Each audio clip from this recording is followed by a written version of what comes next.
दोस्तों जरा सोचिए, आप भीड़ में खड़े हैं, कोई अचानक आपको धक्का देता है, आपका चेहरा गुस्से से लाल हो जाता है, दिल तेज धड़कने लगता है, आप पलटकर चिल्लाना चाहते हैं, देख के नहीं चल सकता क्या?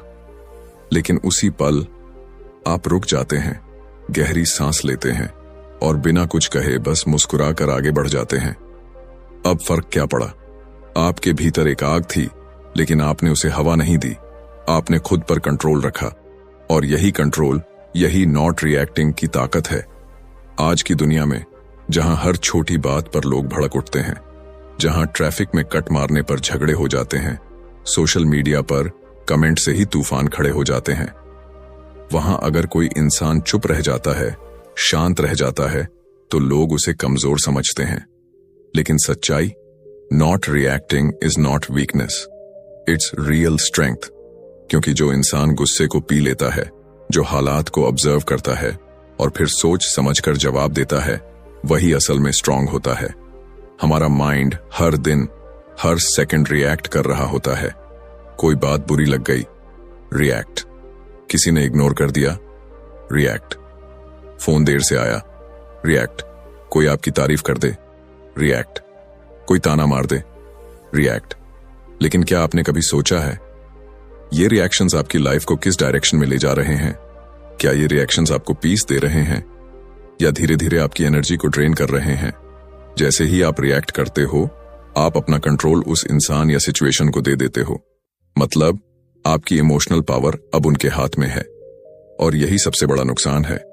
जो इंसान हर बात पर रिएक्ट करता है, वो कभी स्टेबल नहीं रह सकता। वो दूसरों की सोच और वर्ड्स का प्रिजनर बन जाता है। लेकिन जो खुद को रोक लेता है, जो अंदर से काल्म रहता है, वो अपने इमोशंस का मास्टर बन जाता है। नॉट रिएक्टिंग का मतलब ये नहीं कि आप कुछ महसूस नहीं करते। इसका मतलब है कि आप जो महसूस कर रहे हो, उसके गुलाम नहीं बनते। आप डिसाइड करते हो कि किस इमोशन को बाहर लाना है और किसे नहीं। इमेजिन कीजिए, आप ऐसी जिंदगी जी रहे हैं जहां कोई भी बात आपको डिस्टर्ब नहीं कर सकती, जहां आप अपने अंदर एक गहराई से भरे ओशन की तरह शांत हो। ऊपर लहरें उठ रही हैं, लेकिन अंदर एब्सोल्यूट साइलेंस है। ऐसी जिंदगी पॉसिबल है, लेकिन इसके लिए चाहिए अवेयरनेस, डिसिप्लिन और सबसे ज्यादा चाहिए प्रैक्टिस। ये जर्नी आसान नहीं है। हर दिन, हर पल आपको खुद से लड़ना होगा। लेकिन एक बार अगर आपने ये कला सीख ली, the power of not reacting, तो जिंदगी की हर सिचुएशन में आप विजेता होंगे। क्योंकि जब आप खुद पर कंट्रोल कर लेते हो, तो दुनिया का कोई भी केओस आपको हिला नहीं सकता। आगे आने वाले चैप्टर्स में हम सीखेंगे कि कैसे इमोशनल ट्रिगर्स को पहचानें, कैसे अपने रिएक्शंस को पॉज करें और कैसे धीरे धीरे अपने माइंड को उस लेवल तक ट्रेन करें जहां पीस आपकी डिफॉल्ट स्टेट बन जाए। तैयार हो जाइए एक ऐसी जर्नी के लिए जो आपको बाहर की दुनिया से नहीं, बल्कि खुद के अंदर की दुनिया से जीत दिलाएगी। क्या आप तैयार हैं अपने इमोशंस को मास्टर करने के लिए? Chapter 1, the trap of overthinking. रात के 2 बजे हैं, कमरे में सन्नाटा है, लाइट बंद है, लेकिन दिमाग में एक फिल्म चल रही है। क्या होता अगर मैंने ऐसा किया होता? कल उसने वो बात क्यों बोली? अगर सब कुछ गलत हो गया तो? और बस एक सोच दूसरी सोच को खींचती है। विचारों की ये रेलगाड़ी कभी रुकती ही नहीं। आप करवटें बदलते हैं, तकिया पलटते हैं, लेकिन माइंड है कि रुकने का नाम ही नहीं लेता। Welcome to the trap of overthinking. कभी कभी ऐसा लगता है कि सोच सोचकर हम सॉल्यूशन ढूंढ रहे हैं, लेकिन असल में हम अपने अंदर एक ऐसा जाल बुन रहे होते हैं जिससे निकलना मुश्किल हो जाता है। ओवरथिंकिंग ऐसा इल्यूजन है जो हमें स्मार्ट फील कराता है, लेकिन असल में ये हमारी पीस, कॉन्फिडेंस और फोकस को धीरे धीरे खा जाता है। आपने नोटिस किया होगा, जब कोई प्रॉब्लम आती है तो हम उसे सॉल्व करने की जगह बार बार रिवाइंड करने लगते हैं। मैंने ऐसा क्यों किया? वो ऐसा क्यों बोल गया? लोग क्या सोचेंगे? इन क्वेश्चंस का कोई रियल आंसर नहीं होता, लेकिन माइंड को ये क्वेश्चंस एडिक्टिव लगते हैं। क्यों? क्योंकि माइंड सर्टेनिटी चाहता है। और जब कोई सिचुएशन अनसर्टेन होती है, रिजेक्शन, फेलियर या कोई मिसअंडरस्टैंडिंग, तब माइंड उस खाली जगह को भरना चाहता है, even if it's with imaginary fears. लेकिन यही तो सबसे बड़ा खतरा है। आप अपनी एनर्जी किसी रियल एक्शन में नहीं लगा रहे, बस हाइपोथेटिकल सिचुएशंस में फंसे रहते हैं। ओवर थिंकिंग एक ऐसा इनविजिबल एनिमी है जो आपकी अंदर की वॉइस को दबा देता है। वो इनर पीस जो आपको गाइड करती है, वो धीरे धीरे धुंधली पड़ जाती है। आप रियल मोमेंट्स को मिस करने लगते हैं क्योंकि आप या तो पास्ट एनालाइज कर रहे होते हैं या फ्यूचर इमेजिन कर रहे होते हैं। अब सोचिए, अगर आप किसी स्टेज पर खड़े हैं और हर मोमेंट आप सोच रहे हैं, लोग हंसेंगे क्या? अगर मैं गलत बोल गया तो क्या आप अपनी बेस्ट परफॉर्मेंस दे पाएंगे? नहीं, क्योंकि आप स्टेज पर नहीं, अपने दिमाग के अंदर फंसे हुए होते हैं। ओवरथिंकिंग की सबसे खतरनाक बात यह है कि यह एक्शन की एनर्जी को अब्सॉर्ब कर लेता है। आप एक कदम उठाने वाले थे, लेकिन अचानक माइंड ने 10 रिस्क्स गिना दिए और आप रुक गए। You felt like you were being wise, but truth is you are just being scared. अब इसका सॉल्यूशन क्या है? क्या सोचने से बचा जा सकता है? नहीं, बट आप ये डिसाइड कर सकते हैं कि कौन सी सोच को इंपॉर्टेंस देना है और कौन सी को नहीं। जब भी कोई थॉट आए, पॉज करो और खुद से एक सवाल पूछो, क्या ये थॉट मुझे हेल्प कर रहा है या ट्रैप कर रहा है? अगर वो थॉट आपको क्लैरिटी दे रहा है, एक्शन की तरफ ले जा रहा है, कीप इट। बट अगर वो आपको एंजाइटी, फियर या गिल्ट दे रहा है, जस्ट लेट इट गो। ध्यान रहे, हर थॉट सच नहीं होता। हमारा माइंड कई बार ऐसे स्टोरीज क्रिएट करता है जो असल में एग्जिस्ट ही नहीं करती, लेकिन हम उन स्टोरीज को इतना बिलीव कर लेते हैं कि वो हमारी रियलिटी बन जाती हैं। ओवरथिंकिंग एक थीफ की तरह है।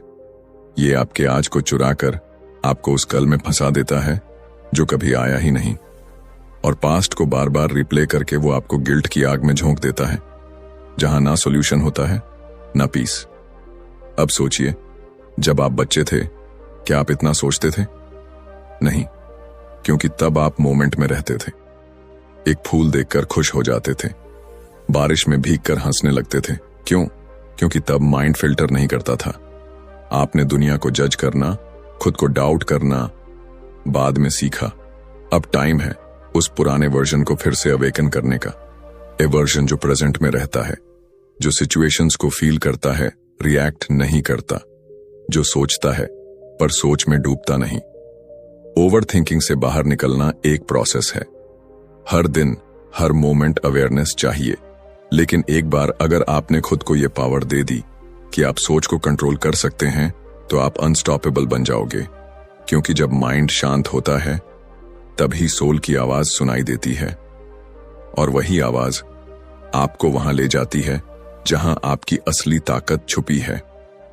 तो आज से एक नया रूल बना लो, जब कोई थॉट आए तो उसे वेलकम करो, लेकिन अगर वो आपका पीस चुराने लगे तो उसे रिस्पेक्टफुली बाहर का रास्ता दिखा दो। Chapter 2, understanding your emotional triggers. कभी ऐसा हुआ है कि किसी ने बस एक छोटी सी बात बोल दी और आप अंदर से टूट गए? या फिर कोई एक नजर, एक शब्द, एक साइलेंस भी आपको बुरी तरह डिस्टर्ब कर देता है? आप खुद से पूछते हैं, मैं इतना हर्ट क्यों हो गया? ऐसी छोटी सी बात ने मुझे इतना क्यों परेशान कर दिया? उसका जवाब छुपा है इमोशनल ट्रिगर्स में। हम सबके अंदर कुछ इनविजिबल बटन्स होते हैं। जैसे ही कोई उन्हें दबा देता है, हम फट पड़ते हैं, कभी गुस्से में, कभी आंसुओं में, कभी खुद से नफरत में, और हम सोचते हैं कि सामने वाला दोषी है। लेकिन सच ये है, ये बटन हमने खुद अपने अंदर ईयर्स ऑफ पेन, फियर और मेमोरीज से बनाए हैं। हर इमोशनल ट्रिगर किसी पुराने जख्म से जुड़ा होता है। कभी बचपन में कोई इंसल्ट हुआ था, किसी ने इग्नोर कर दिया था, किसी ने कंपैरिजन किया था, और वो दर्द अभी तक हमारे अंदर दबा पड़ा है। किसी ने तुमसे नहीं होगा कह दिया था, और आज जब भी कोई हमें अंडर एस्टिमेट करता है, हम अंदर से बिखर जाते हैं। बाहर से हम बहुत नॉर्मल लगते हैं, हंसते हैं, बात करते हैं, काम करते हैं, लेकिन एक छोटी सी बात और पूरा कॉन्फिडेंस हिल जाता है। बिकॉज हम वो पेन कैरी कर रहे होते हैं जिसे हमने कभी प्रॉपरली फील ही नहीं किया। हमने बस उसे दबा दिया था, सोचकर कि चलो छोड़ो, कोई बात नहीं। लेकिन इमोशंस दबाने से नहीं, समझने से हील होते हैं। ट्रिगर समझना मतलब खुद को समझना, क्योंकि जब तक आप ये नहीं जानोगे कि कौन सी बातें आपको हर्ट करती हैं, तब तक आप हर बार रिएक्ट करते रहोगे बिना रीजन जाने। इमेजिन करो, कोई दोस्त मजाक में कह दे, तेरा तो कुछ नहीं होगा जिंदगी में। अब कोई हंस के टाल देगा, लेकिन किसी के लिए ये एक ट्रिगर हो सकता है, क्योंकि उसने पूरी जिंदगी खुद को प्रूव करने की कोशिश की है। वो एक सेंटेंस उसकी सारी इनसिक्योरिटी खोल देता है। हम रिएक्ट करते हैं क्योंकि हम अनअवेयर हैं। हम अपनी रिएक्शंस को खुद ही नहीं समझते। और सबसे दर्दनाक बात यह है कि जब हम रिएक्ट कर चुके होते हैं, तब गिल्ट शुरू होता है। मुझे इतना चिल्लाना नहीं चाहिए था, मैंने ओवर रिएक्ट कर दिया। अब वो क्या सोचेगा मेरे बारे में? और यही गिल्ट नेक्स्ट ट्रिगर बन जाता है। लेकिन इस लूप से बाहर निकलने का रास्ता है। बस आपको अपने ट्रिगर्स को पहचानना सीखना है। जब भी कोई बात आपको डिस्टर्ब करे, पॉज करो, गहरी सांस लो और खुद से एक सवाल पूछो, ये इमोशन किस पुराने अनुभव से जुड़ा है? शायद ये डर है रिजेक्शन का, या दर्द है कंपैरिजन का, या वो फीलिंग है मैं इनफ नहीं हूं। जब आप इन फीलिंग्स को समझने लगते हो, तब एक नई ताकत आती है, अवेयरनेस की ताकत। अब आप बस रिएक्ट नहीं करते, बल्कि ऑब्जर्व करते हो। आप रिकॉग्नाइज कर पाते हो कि ये पेन आपके अंदर से आ रहा है, सामने वाले से नहीं। और तब आप उस इमोशन के मालिक बन जाते हो, उसके गुलाम नहीं। अब सोचिए, अगर आप अपने इमोशनल ट्रिगर्स को पूरी तरह जान लें, तो कोई भी आपकी पीस को चुरा नहीं सकता। कोई भी आपकी सेल्फ वर्थ को डिफाइन नहीं कर सकता, क्योंकि अब आप अपने अंदर की हर बटन को पहचानते हो और जानते हो कि कब, कैसे और क्यों उसे प्रेस नहीं होने देना है। ये काम आसान नहीं है। कई बार पेनफुल होगा, कई बार अनकंफर्टेबल होगा, क्योंकि आपको उन पुरानी यादों से मिलना होगा जिनसे आप भागते आए हैं। लेकिन यही तो हीलिंग है। ट्रिगर समझना, खुद से दोस्ती करना है, अपने पास्ट को समझकर प्रेजेंट में स्ट्रांग बनना है। और जब आप खुद को पूरी तरह समझ लेते हो, तो दुनिया की कोई भी बात अब आपको तोड़ नहीं सकती। और यही शुरुआत है नॉट रिएक्टिंग की असली ताकत की। Chapter 3, detachment is power. सोचिए, आप किसी इंसान से बहुत जुड़ चुके हैं। उसका हर शब्द, हर बात आपकी जिंदगी को डिफाइन करता है। वो खुश है तो आप खुश, वो नाराज है तो आप बेचैन, वो इग्नोर करे तो आप टूट जाते हैं। कभी सोचा है ये प्यार है या डिपेंडेंसी? हम समझ नहीं पाते, पर धीरे धीरे हम अपना इमोशनल कंट्रोल दूसरों के हाथ में दे देते हैं। और जब कोई हमारा कंट्रोल छीन लेता है, हमारी खुशी, हमारा गुस्सा, हमारी शांति, तो हम मजबूर हो जाते हैं। यहीं से शुरू होती है सफरिंग। लेकिन क्या होगा अगर आप उस कंट्रोल को वापस ले लें? क्या होगा अगर आप अपने इमोशंस के मालिक खुद बन जाएं? यही है डिटैचमेंट की ताकत। डिटैचमेंट का मतलब ये नहीं कि आपको कुछ फर्क नहीं पड़ता। इसका मतलब ये नहीं कि आप कोल्ड या इमोशनलेस हो जाओ। इसका मतलब है आप फील करते हो, लेकिन उन फीलिंग्स में खोते नहीं हो। आप केयर करते हो, लेकिन खुद को खोकर नहीं। Detachment is not disconnection, it's emotional freedom. बहुत बार ऐसा होता है कि हम किसी इंसान या सिचुएशन से इतने जुड़ जाते हैं कि वो हमारी आइडेंटिटी बन जाती है। अगर वो इंसान हमें प्यार करे, तो हम खुद को वैल्यूएबल समझते हैं। अगर वो दूर हो जाए, तो हम खुद को वर्थलेस मानने लगते हैं। लेकिन जो चीज आपकी वैल्यू किसी और के बिहेवियर से तय करती है, वो कभी भी स्थायी नहीं हो सकती। डिटैचमेंट आपको उस झूठे इल्यूजन से आजाद करता है।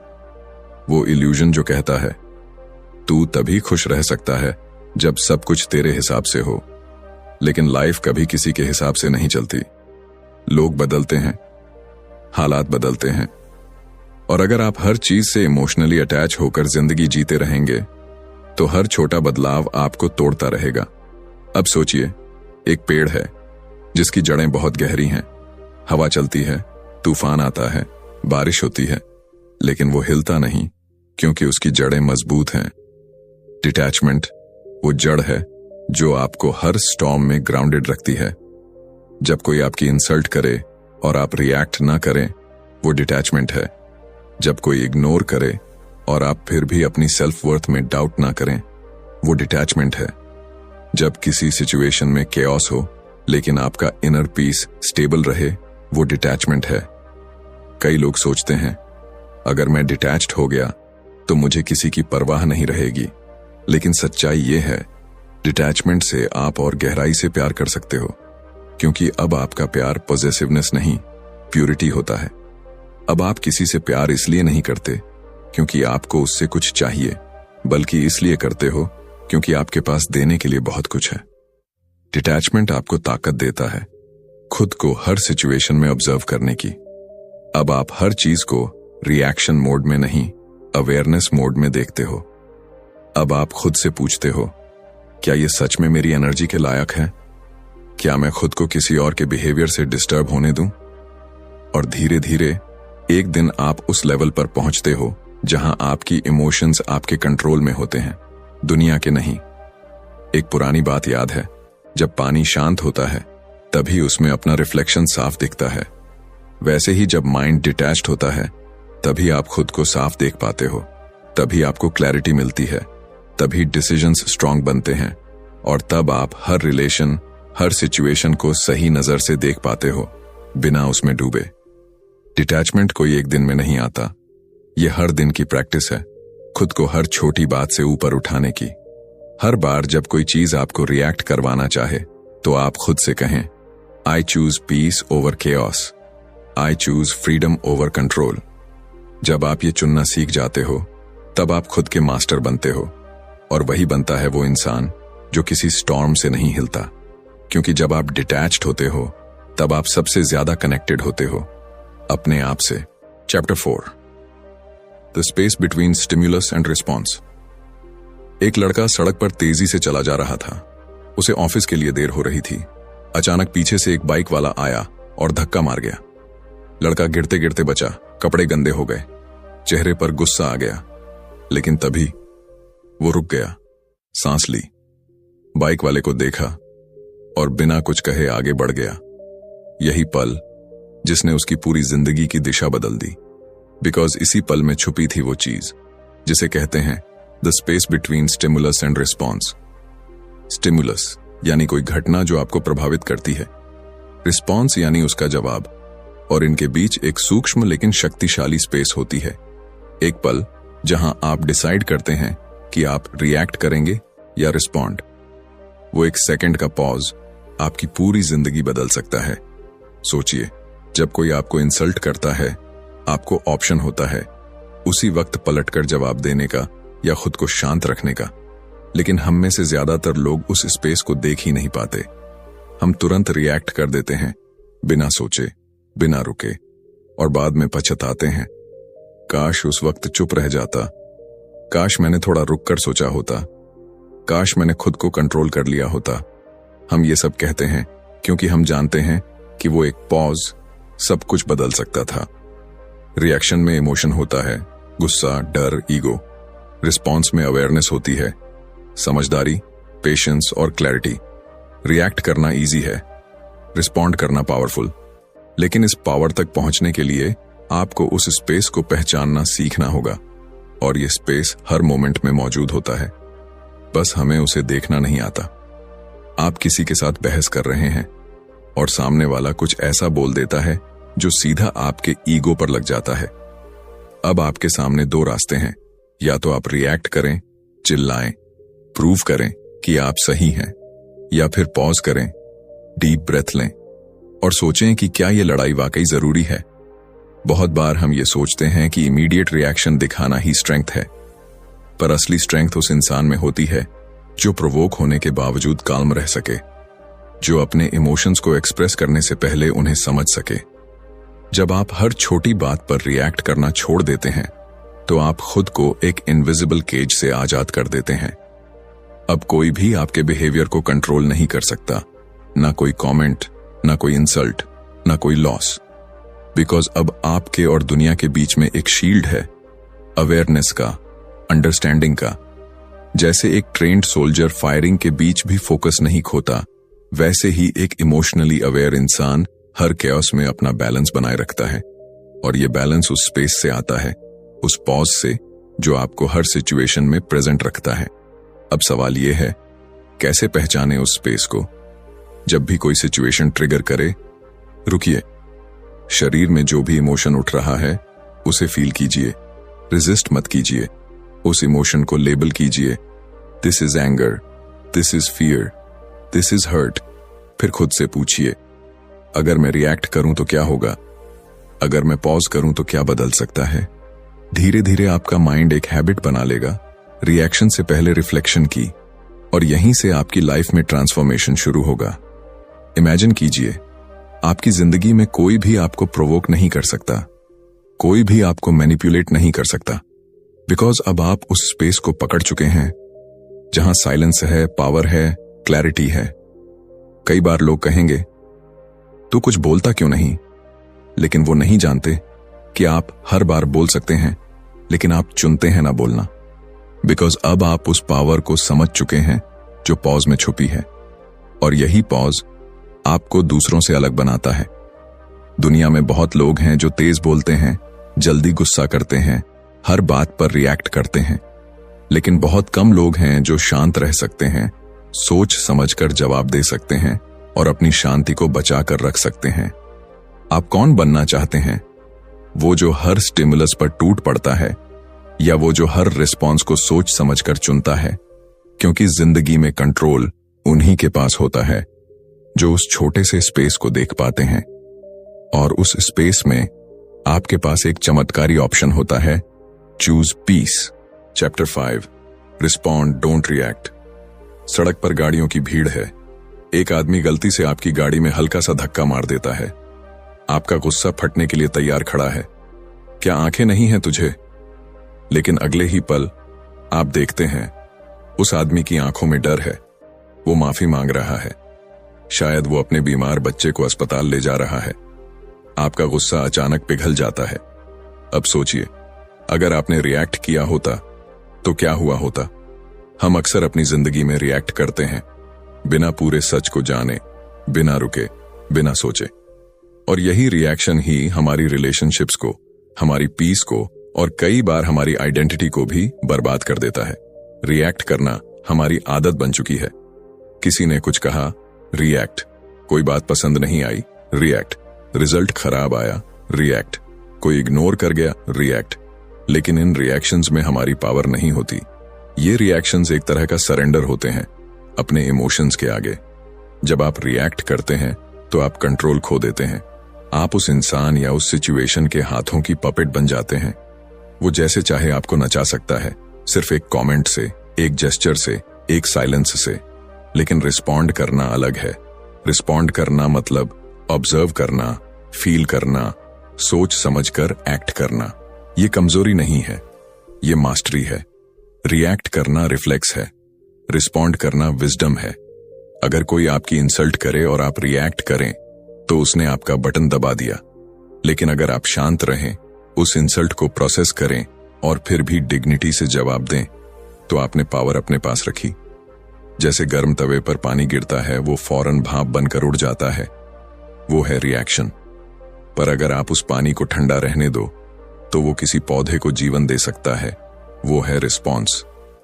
रिस्पॉन्ड करने का सबसे बड़ा फायदा ये है कि आप रिग्रेट से बच जाते हो, क्योंकि आपने कुछ इंपल्सिवली नहीं किया। आपने सोच समझकर जवाब दिया। आपने खुद को एम्बैरेस नहीं किया। आपने रिश्ते नहीं बिगाड़े। आपने अपनी वैल्यू गिरने नहीं दी। सोचिए, अगर हर सिचुएशन में आपको 2 सेकंड्स का टाइम मिल जाए, एक पॉज, एक ब्रेथ, तो आपकी जिंदगी कितनी शांत हो सकती है। और ये 2 सेकंड्स हर किसी को मिलते हैं। बस फर्क इतना है, कुछ लोग उन 2 सेकंड्स में डिसीजन लेते हैं और कुछ लोग उन 2 सेकंड्स को इग्नोर कर देते हैं।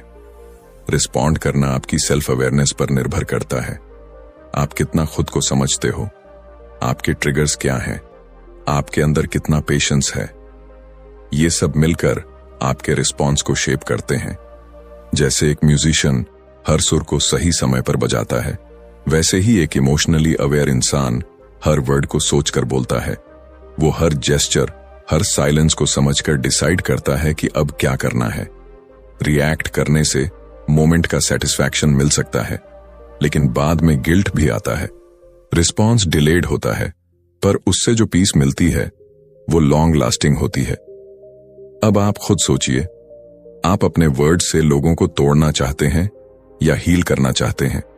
आप हर सिचुएशन में अपनी एनर्जी लूज करना चाहते हैं या उसे वाइजली इन्वेस्ट करना चाहते हैं। रिस्पॉन्ड करने का मतलब है आपने अपने इमोशंस को महसूस किया, उन्हें एक्सेप्ट किया, पर उन्हें रूल नहीं करने दिया।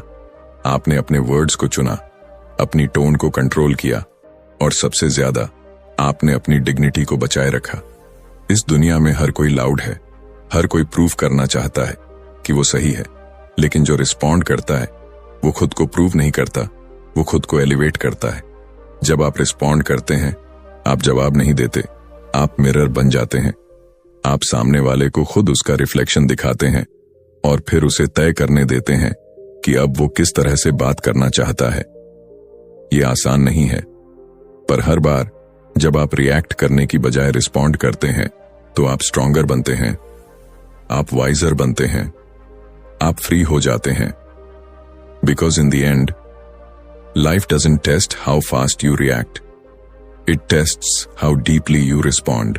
Chapter 6, building unshakable inner peace. सुनसान पहाड़ी रास्ता, तेज हवाएं और एक अकेला साधु ध्यान में बैठा है।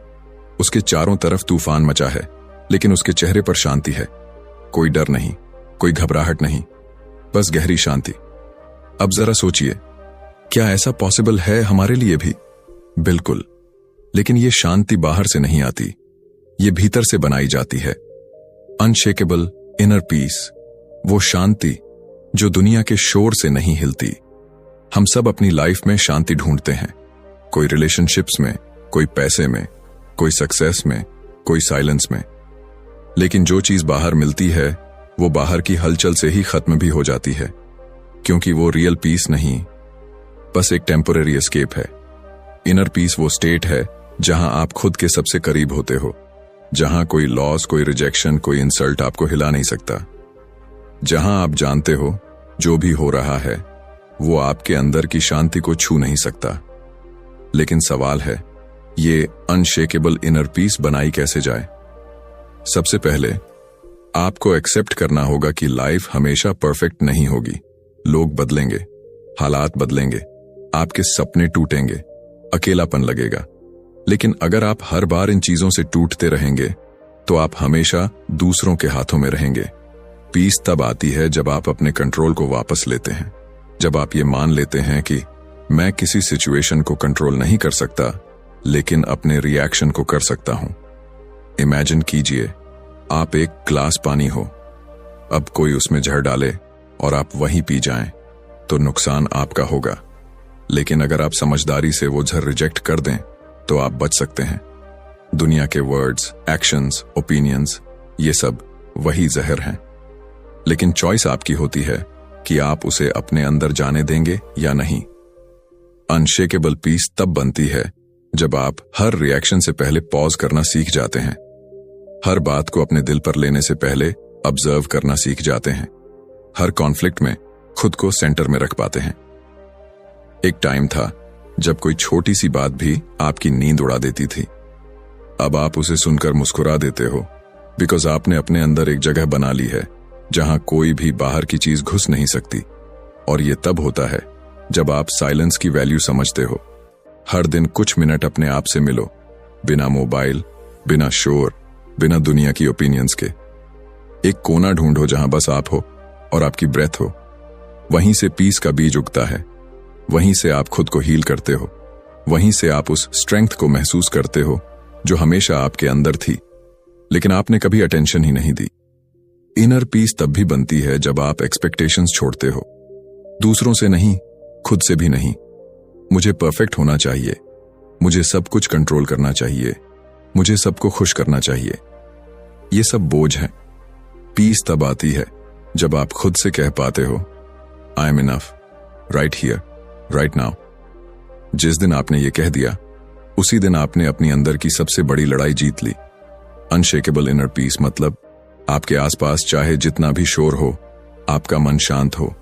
कोई आपको छोड़े, कोई धोखा दे, कोई आपकी बुराई करे, आप स्टिल सेंटर्ड हो, क्योंकि आपने दूसरों के एक्शंस को अपनी इनर वर्ल्ड से डिस्कनेक्ट कर दिया है। अब आपकी इमोशंस आपके वैल्यूज से निकलती हैं, ना कि दूसरों के बिहेवियर से। ये पीस आपको सुपर ह्यूमन नहीं बनाती। आप तब भी दुखी होंगे, गुस्सा आएगा, हर्ट होंगे, लेकिन फर्क ये होगा कि अब आप उन इमोशंस को कैरी नहीं करेंगे। अब आप उन्हें समझकर, फील करके रिलीज कर देंगे। जैसे समुद्र में लहरें उठती हैं लेकिन गहराई में वो हमेशा शांत रहता है, वैसे ही आपकी इनर पीस बनी रहेगी। यही है अल्टीमेट फ्रीडम, जहां कोई कुछ भी कहे, कोई कुछ भी करे, आपका जवाब सिर्फ एक होता है, काम। कंक्लूजन। जब कोई आपको उकसाए और आप फिर भी मुस्कुराकर चुप रह जाएं, जब हालात आपको तोड़ने की कोशिश करें और आप भीतर से शांत बने रहें, जब लोग आपको नजरअंदाज करें और आप फिर भी अपनी वैल्यू भूलें नहीं, तो समझिए आपने the power of not reacting को जीना सीख लिया है। यह किताब सिर्फ एक आइडिया नहीं बल्कि एक प्रैक्टिस है। हर दिन, हर पल जब लाइफ आपको टेस्ट करती है, आपके पास एक चॉइस होती है, रिएक्ट करने की या रिस्पॉन्ड करने की। और जब आप बार बार पीस चुनते हैं, अवेयरनेस चुनते हैं, पेशेंस चुनते हैं, तो आप एक ऐसे वर्जन में इवॉल्व होते हैं जिसे कोई बाहर की ताकत तोड़ नहीं सकती। बिकॉज सच्ची ताकत ना आवाज में होती है, ना हाथ में, वो होती है उस माइंड में जो हर तूफान में भी शांत रहना जानता है। आप अगर इस जर्नी पर चल चुके हैं तो आपको अपलॉज नहीं चाहिए, क्योंकि अब आपको वैलिडेशन नहीं, क्लैरिटी चाहिए। अब आप दुनिया को बदलने नहीं, खुद को जानने आए हैं, और यही है the power of not reacting. अगर इस बुक समरी ने आपके दिल को छुआ हो तो इस शांति को अपने अंदर जगा कर जाइए। हर दिन इस कला को प्रैक्टिस कीजिए, क्योंकि जिंदगी की सबसे बड़ी जीत खुद पर जीत होती है। ऐसे ही और गहराई से भरे इमोशनल विजडम के लिए सब्सक्राइब कीजिए बुकपीडिया को, जहां किताबें सिर्फ पढ़ी नहीं जाती, महसूस की जाती हैं। मिलते हैं अगली बुक समरी में एक और लाइफ चेंजिंग किताब के साथ। तब तक याद रखिए, शांति ही असली शक्ति है। धन्यवाद।